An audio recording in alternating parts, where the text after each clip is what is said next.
Hey, sweetheart, sorry I'm late. How was the play? I wanted to come, but You didn't come. Again. I know, Nia.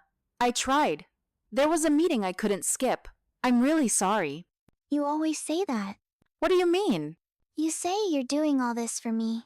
Working hard, coming home late, missing everything important. You say it's for my future. Yes, because I want you to have the best. Good school, good life, everything I never had. But what if I don't want everything? What if I just want you? Nia, Today was my play. I got the lead role. I was so nervous. I looked for you in the crowd, but the seat was empty again. I'm so proud of you. I really am. I didn't know it hurt you this much. I don't care about toys or tablets or fancy clothes. I just want you there when I look up. I want you to clap for me, hug me, listen to me when I talk about silly things. I thought I was showing love by providing more, but I forgot that sometimes the most valuable thing I can give is my time. You're my favorite person, Mom, but sometimes it feels like your job is more important than me. You are always more important.